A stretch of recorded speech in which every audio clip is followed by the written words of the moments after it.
Yo, what's up everybody? Nice to here, bringing you my Vinland saga anime review. This is episode 7.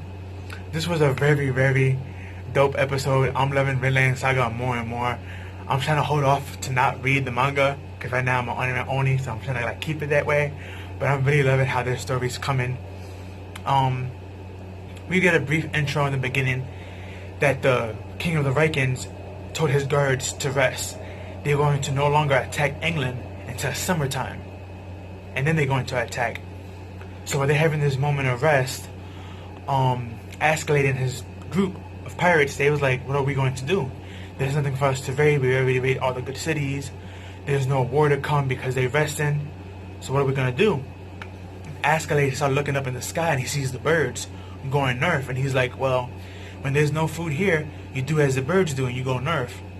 So they went north, and as they're going up there to the north, we discovered that there's two different factions of England men going to war.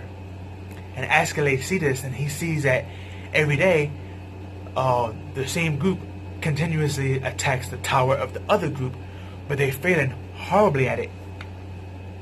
So he comes up with this idea, and he tells, hey Thorfin, I'm going to send you in as the messenger and tell this king that we're going to help him attack the other king, but he has to split half the treasure with us. And Thorfin was like, why do I got to do it? I've been doing all this killing and stuff and messages, and you haven't given me my reward yet. And he's like, oh, so you want a duel? Well, if I remember correctly, I told you to bring me out an important figurehead. And Thorfin got kind of upset, so he just ran off. And Baijin, if that's his name, I always forget his name, the big tall husky dude, Askeladd's right hand man, he basically asked him, is it okay to send Thorfin since he's hot tempered as a messenger? He's like, yeah, sure, why not? Plus, high-headed messenger usually dies, and if he dies, what's the big deal to some kid that follows us? It's not going to really be a big deal if he dies, so who cares? Of course, aka he's the main character, so we know he's not going to die.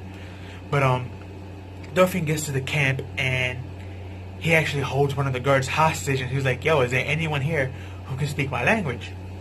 And they brung someone to interpret, and he spoke to the king, and he passed on the message. And the king didn't really like, how Thorfin looked and how he was saying the message, but he was like, I'm going to stick you to your word, and I'm going to trust you, but if you betray me, your head is going to be cut off. And Thorfin was like, okay, whatever. So the next morning, they prepare for battle, and it's weird because they're waiting for Askeladd and his people, but they're not on time yet. So the king is getting very impatient. And this king, you can tell he's one of those kings that he talks tough, but he's not about that life. He's like super short and fat, and all he does is nag and complain. He's not really doing nothing else but that. And he's looking at Thorfin saying, your people aren't here yet. I knew you was lying to me. I'm going to have your head tonight on a platter.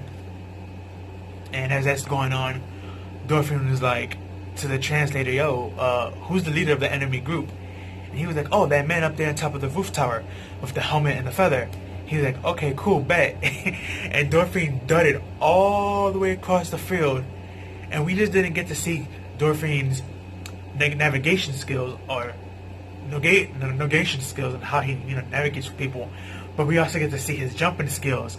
And he jumps like this really big like area creek from one side to the other, and he takes his daggers and he stabs it into the wooden wall, and he climbs up it, and everyone's trying to hit him because the king is like, oh, he's betraying us, I knew it, shoot him down. But of course none of the enemy arrows or the ally arrows was able to touch him. He was just too fast.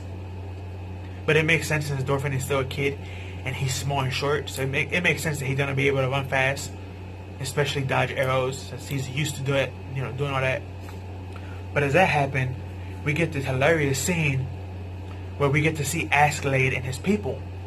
And it's funny because the problem that this king that they're helping with having is that he couldn't make no sea attack, because for them to get to this part of the sea to attack, they had to go up a waterfall or come back down from a waterfall, and it was kind of difficult, so they couldn't do it.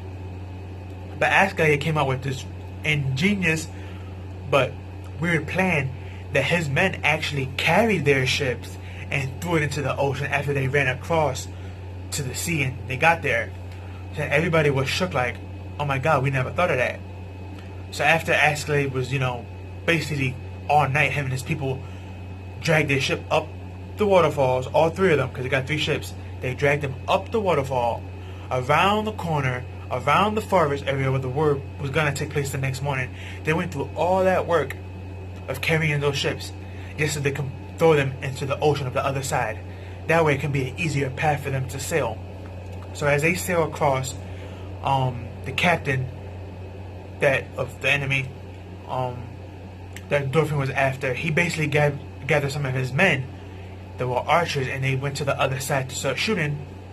Unfortunately, Thorfin came up from the wall and started killing people, as you see in one of my thumbnails. And he kills most of the people up there, but his main goal was the captain, who he was actually able to one-shot him and cut his head off clean off. But unfortunately, it flew up on the wrong side, and it actually went into the water. So Thorfin had to jump after the head just to get it. And we didn't really get to see him for like the other half of the episode after that happened. But we get to see Askeladd and his people, and they raid and destroyed all these Englishmen. And when the door was finally able to bust open by their allies, the king, the fat one who was doing nothing but complaining, who they made that deal with, when they opened the door and they went in, they noticed that all the soldiers they were fighting were already dead. And this is when a messenger came to him, one of his own men, and told him some bad news. He was like, the treasure room has been hit up. It's empty, completely gone. And not just that, but even the enemy houses and the churches were all hit up. And the king is really, really upset, because when he went to the treasure room, there was nothing. It was cleaned out. And then we hear someone screaming in the distance. And when the king went outside, he saw Askeladd with his ships. And as you see in one of my other thumbnails, he's dressed as a king with all these jewelry and bling bling on. And he was like, well, like I said, I'm sharing half of the victory with you. We get the treasure and you get the victory. And him and all his men are laughing. And the guy's cursing them out, but because they speak two different languages, one is French and one is nomadic, they really can't understand each other. So the king just know he said something smart, even though he couldn't understand them, and he's cursing them out. But again, they couldn't understand each other, so it's funny. So they start to power drive, their ships away where they're getting shot at. And they was like, I wonder what happened to Thorfin. He must have died. Oh well, sad that he died too young. And the instant they said that, all you hear was a splash of water, and you saw a head fly into the ship. And it was the head of the captain that Thorfin killed. And Thorfin climbed up from the side, and he was like, I got my head, I got my reward. And Askeladd was like, oh wow, you actually did get a head of an enemy general or commander. He's like, yeah, now under Odin and my father's name, Thor, I challenged you to a duel. And he was like, okay, bet. And he's like, my father, I think, oath, and I accept these terms of your duel. But we have enemies attacking us, so let's wait till later.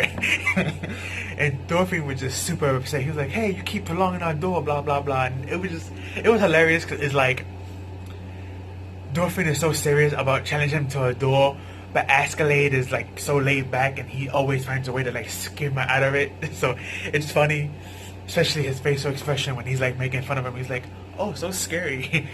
But yeah, it was a really good episode, and that was basically the end of the episode, them escaping with all the jewelry and stuff. So that was pretty cool. We know they've been ransacking cities and towns and churches for jewelry, but what are they doing with the jewelry? I mean, like, I don't see like new ships or new weapons or armor. So it's like, what are they doing with all the money they've been gathering, from these raids? Are they just using it on food and fuel for the ships, or what? Repairs, and that's it? Like, that's something that I want to, hopefully they explain more. What are they doing with this money that they keep gathering? But yeah, it was a good episode. Seeing Thorfin's jumping skills and navigation skills and how he can negotiate and stuff with people, really, really good. I wasn't expecting that, and you can tell he got a little bit older.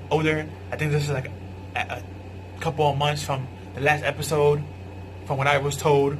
Not sure how true that is, don't hold me to it, but you can tell he's getting older and wiser and stronger. So I wouldn't be surprised if by the end of this season he'll probably be old enough to finally challenge Askeladd.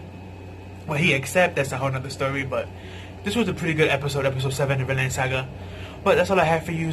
Tell me what you like and didn't like about the episode, and how you felt about the challenge, and how Escalade, wheels her way out of that. Do you think that King is gonna try to hunt down Escalade and his people for what he did? Also, when are we gonna get the Vikings attacking again? When is that gonna happen? Because they said summer, which is basically a half a year from now, 6 months. But anime time is completely different from human time, so that can take episodes until then. So we don't really know. But that's all I have for you. Peace out and have a good one.